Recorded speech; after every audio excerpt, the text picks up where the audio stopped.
नमस्कार, मी संस्कृती आणि आपण पाहत आहात नवा मराठा।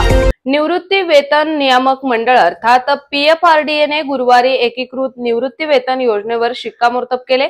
यामुळे सरकारी कर्मचाऱ्यांना निवृत्तीपूर्वीच्या अंतिम 12 महिन्यातील सरासरी मूळ वेतनाच्या 50% निश्चित निवृत्ती वेतन मिळवता येणार आहे।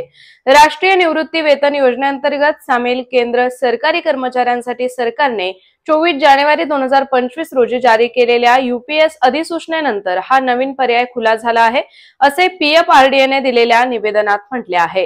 हे नवीन नियमन 1 एप्रिल 2025 पासून लागू होतील।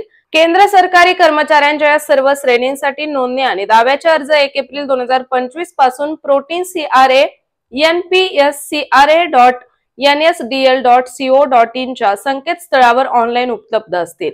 कर्मचाऱ्यांना अर्ज प्रत्यक्ष स्वरूपात सादर करण्याचा पर्याय देखील उपलब्ध करून देण्यात आला आहे।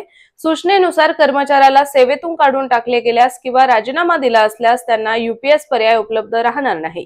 याशिवाय पूर्ण खात्रीशीर लाभाचा दर हा अंतिम 12 महिन्यांच्या मासिक सरासरीमधील मूळ वेतनाच्या 50% असेल, जो निवृत्तीपूर्वी लगेचच असेल आणि एनपीएस अंतर्गत बाजार परताव्याशी निगडित किमान 25 वर्षांची सेवा पात्रता असेल। या अधिसूचनेमुळे 23 लाख सरकारी कर्मचाऱ्यांना 1 जानेवारी 2004 पासून लागू झालेल्या यूपीएस आणि एनपीएस यापैकी एकाची निवड करण्याचा पर्याय उपलब्ध होईल।